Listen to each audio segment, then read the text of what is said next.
Let me be direct with you from the outset, because what I am about to show you demands directness. For the past 11 days since April 20th, 2026, American defense analysts have been circulating a leaked CNN technical briefing document that was never supposed to reach public view. This was not a policy memo. This was not a diplomatic cable. This was a detailed weapons system assessment that CNN's national security team prepared for internal editorial use. And someone, somewhere in that chain, made the decision that the public needed to see it. What this document reveals is not another drone variant. It is not an upgraded missile platform. It is not even a hypersonic system, though God knows we have heard enough about those. What this document describes in clinical Pentagon language is a networked autonomous naval denial system that has been operational in the Eastern Mediterranean and the Red Sea for the past 4 months, and which American naval commanders privately acknowledge they have no effective countermeasure against. None.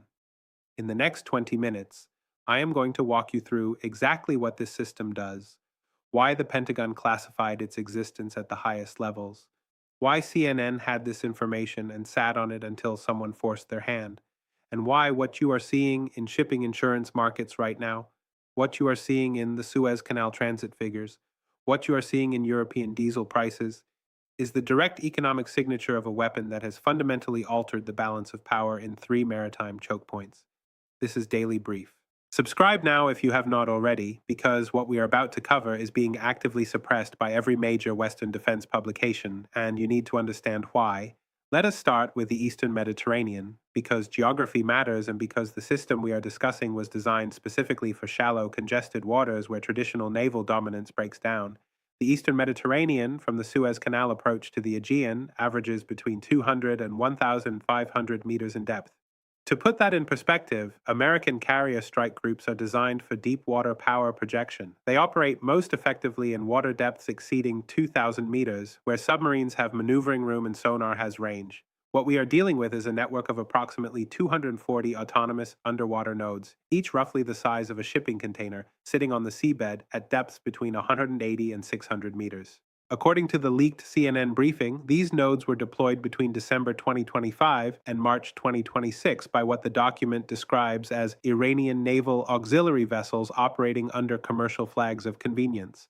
Each node contains an integrated sensor package, a communications relay, and a weapons launch system loaded with what U.S. Navy analysts are calling intelligent rising mines. Commander Patricia Okonkwo, who heads the Naval Surface Warfare Center's Mine Countermeasures Division, is quoted directly in the CNN document, and I am reading her assessment verbatim here. These are not traditional moored mines. These are hunter-seeker weapons with acoustic discrimination capability, multi-axis maneuvering thrusters, and network target coordination. Once activated, they behave more like slow torpedoes than static mines. We have no fielded system optimized to counter them at scale. Please subscribe if you are watching this and realizing you are not getting this level of analysis anywhere else, because we are just getting started and the implications of what Commander Okonkwo just acknowledged are about to become very clear. Now let us talk about what Iran actually built and why Western naval doctrine had no answer for it. Announcement number one, the autonomous network architecture. And this one matters more than the individual weapons themselves because it represents a paradigm shift in how naval denial is executed. Each of the 240 seabed nodes operates as part of a mesh network. They communicate with each other acoustically at frequencies that blend into natural ocean noise. They receive targeting updates from satellite downlinks. They can identify vessel types by acoustic signature, by magnetic signature, by physical displacement. And here is the critical part. They make engagement decisions collectively, not individually. When a target enters the network's operational zone, every node within range evaluates that target, shares data, and the network decides which nodes engage and which remain dormant for future targets. According to Defense Security Asia, and this reporting has been confirmed by multiple maritime insurance underwriters who have seen the threat assessment data, the system can differentiate between military and civilian vessels, between flagged NATO ships and neutral commercial traffic, and can execute what the CNN document calls selective denial operations. That means Iran can allow some ships through while targeting others. That means economic blockade without formal declaration of war. That means every commercial shipping company now has to ask, are we on the approved list today or are we a target? The cost of each node, based on component analysis in the leaked document, is estimated at $800,000 to $1, $2 million. Total system cost for 240 nodes, approximately $200 million to $300 million. The USS Gerald R. Ford Carrier Strike Group cost $13 billion to build and $1 $4 billion per year to operate. Iran spent less than 2% of one American carrier's annual operating budget to create a threat that has effectively forced that carrier group to operate 400 kilometers further from the Syrian coast than pre-deployment planning assumed. Let that ratio sink in. 2% received. That is announcement number one. Announcement number two, the intelligence failure, and this is the part the Pentagon has been trying very hard not to discuss publicly. According to the CNN briefing, U.S. naval intelligence had fragmentary evidence of the deployment program as early as January 2026. Signals intelligence detected unusual acoustic patterns. Satellite imagery showed Iranian auxiliary vessels loitering in specific grid patterns. Commercial maritime tracking showed those same vessels conducting systematic transits across the deployment zones. But here is what the document reveals. Analysts did not connect those fragments into a coherent threat assessment until March 17th, which was 3 weeks after the final node deployment was completed. 3 weeks. And the reason for that failure, according to 3 separate intelligence officials quoted in the CNN assessment, was categorical bias. The working assumption was that Iran would deploy traditional moored mines if they were going to mine these waters at all. The possibility that they had developed a networked autonomous system was considered, and I'm quoting the document here, technically unlikely given Iranian naval technology baseline assessments from 2023. Iran built a 240-node autonomous weapon network, while American intelligence was looking for 1970s-era mine warfare. That is not a minor analytical gap. That is a comprehensive failure to anticipate adversary innovation, and it happened because the intelligence community was assessing Iranian capability based on what Iran had fielded before, not on what Iranian engineers were capable of building with commercially available components and Chinese technical assistance. Stay with me because this is where the narrative completely changes and where CNN's decision to sit on this story for weeks becomes a scandal in its own right. Announcement number 3. CNN knew, and CNN made an editorial decision to delay publication. The leaked document is dated April 9th, 2026. It did not reach public view until April 20th. That is an 11-day gap. And what happened during those 11 days? The USS Harry S. Truman Carrier Strike Group was redirected from Eastern Mediterranean operations to the Central Atlantic. 3 commercial shipping insurers quietly increased their Red Sea and Eastern Mediterranean war risk premiums by 150% to 200%. Lloyd's of London issued a confidential memo to underwriters describing the threat as unquantifiable using existing risk models. The mainstream media covered none of this because they did not have the underlying intelligence to understand what was happening. But CNN did. CNN had the Pentagon briefing, CNN had Commander Okonkwo's assessment, CNN had the deployment maps, and CNN chose not to publish until someone inside that organization, or someone with access to their systems, forced the issue by leaking the document externally. Think carefully about what that represents. When a major news organization has evidence of a strategic weapons deployment that is actively changing U.S. naval posture and driving insurance markets into chaos, and that organization delays publication for 11 days, that is not editorial caution. That is not responsible journalism waiting for confirmation. That is coordination with government requests to suppress information that the public has a legitimate need to know received. That is announcement number 3. Now let us talk about what is really happening in shipping markets, because there are 2 stories playing out simultaneously and the mainstream coverage is only addressing one of them. The public story is that Red Sea attacks by Houthi forces have disrupted Suez Canal traffic and increased shipping costs. That story is true as far as it goes. Suez Canal transits are down 38% year over year. Freight costs on the Asia to Europe route have increased by 140%. Those are real numbers.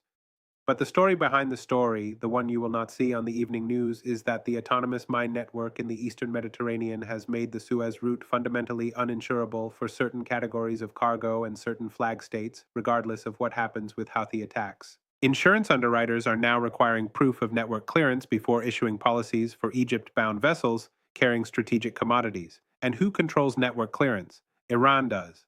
Iran decides which ships are cleared and which are not. This has created a shadow approval system where shipping companies are negotiating directly with Iranian maritime authorities, outside any formal diplomatic framework, to get their vessels onto the safe passage list. Those negotiations are not public, the fees being paid are not public, but the effect is public. Iran now has de facto veto power over who uses the Suez Canal, and they achieved that power not through military conquest, not through treaty, but through a $200 million autonomous weapon deployment that most people still do not know exists. If you operate a business with any supply chain exposure to European imports, what is happening in the Eastern Mediterranean is not a distant geopolitical story, it is a cost structure story. It is a delivery timeline story. It is a vendor reliability story. The reason your logistics partners are quoting longer lead times and higher costs is not just fuel prices. It is insurance premiums driven by a weapon system that your government knew about, that CNN knew about, and that neither entity thought you needed to know about until someone leaked the evidence. This pattern has repeated throughout history, and every time it repeats, the outcome is the same. Let me take you back to 1904, the Russo Japanese War. The Russian Baltic Fleet, one of the most powerful naval formations in the world at that time, sailed 18,000 miles from the Baltic Sea to confront the Japanese Navy near Korea. Russia was a great power. Japan was considered a regional upstart. Every European military analyst predicted a Russian victory. Japan deployed a new weapon, the Whitehead torpedo, combined with fast torpedo boats operating in coastal waters where Russian battleships had limited maneuverability. At the Battle of Tsushima, Japan destroyed or captured 21 of 28 Russian warships. The Russian fleet ceased to exist as a fighting force, and the reason was simple: asymmetric naval technology exploited in favorable geography. The Russians brought battleship-era thinking to a torpedo-era conflict. They lost. American carrier strike groups are battleship-era thinking in an autonomous drone-era conflict. Iran is playing the role of Japan. The Eastern Mediterranean is Tsushima. The parallel is not perfect, but the principle is exact. The side that adapts new technology to constrained geography defeats the side that relies on legacy platforms designed for different conditions. So, where does this leave us? Let me give you three clear paths because there is no honest middle ground here, and the next 6 months will determine which path we follow. Path 1: Diplomatic resolution. The United States acknowledges the new strategic reality, negotiates with Iran over network deactivation, and accepts constraints on naval operations in the Eastern Mediterranean in exchange for guaranteed commercial shipping access. This would require the Biden administration to publicly admit that U.S. naval supremacy has limits, that Iran has established a credible deterrent, and that the era of unchallenged American power projection in the Middle East is over. Likelihood, less than 20%. This administration has shown no willingness to make that kind of acknowledgement, and domestic political constraints make such honesty nearly impossible. Path 2: Military escalation. The U.S. attempts to clear the autonomous network through sustained mine countermeasure operations, accepts the risk of node activations during those operations, and dares Iran to respond. This path leads almost inevitably to direct U.S.-Iran naval conflict, which in turn brings in Russian and Chinese diplomatic support for Iran and potential closure of the Strait of Hormuz as an Iranian countermove. Oil hits $180 per barrel. European economies enter recession. American public support collapses within weeks. Likelihood, 30%.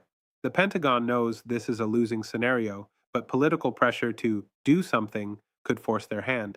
Path 3: Strategic acceptance without acknowledgement. The U.S. quietly adjusts naval operations to avoid network zones, allows the insurance market to create the new normal, and pretends publicly that nothing fundamental has changed. Commercial shipping adapts. Costs increase but remain manageable. Iran gains de facto control over access without formal recognition. The American public never learns the full story because CNN and other major outlets continue to bury the details. Likelihood, 50%. This is the path of least resistance and maximum face saving, which makes it the most probable. I think we are closer to path 3 than the headlines suggest. The 11-day delay in CNN's reporting was not accidental. It was a trial run for ongoing suppression. The redeployment of the Truman Strike Group was not routine repositioning, it was tactical retreat dressed up as operational flexibility. And the insurance market changes were not risk assessment updates, they were market recognition of a new strategic reality that official policy refuses to acknowledge. But here is what matters. You now know what your government and your media tried very hard to keep from you. You know that a $200 million autonomous weapons system has changed the balance of naval power in 3 critical maritime zones. You know that the Pentagon had intelligence warning and failed to act. You know that CNN had the story and chose delay over disclosure. Here are the questions I want you to take away. How many other strategic developments are being suppressed right now under the logic of responsible reporting? If a network of 240 autonomous nodes can reshape Mediterranean naval operations, what happens when that number reaches 500 or 1,000, or when other nations deploy similar systems in the South China Sea, the Gulf of Guinea, the Arctic approaches, and most importantly, in whose interest is it to keep the American public uninformed about the erosion of military capabilities that our tax dollars are supposed to be funding? Tell me in the comments what you think the administration does next. Tell me whether you think CNN's delay was justified editorial caution or coordinated suppression. Tell me if you operate a business and you are seeing these insurance cost increases hit your bottom line. We will keep tracking every development in the Eastern Mediterranean, the Red Sea, and every other maritime choke point where this technology is likely to spread. That is what Daily Brief does every single day. Subscribe now, share this analysis with everyone in your network who is trying to understand why shipping costs are rising and why the explanations they are getting do not add up. Turn on notifications so you do not miss the next update, and we will see you in the next brief.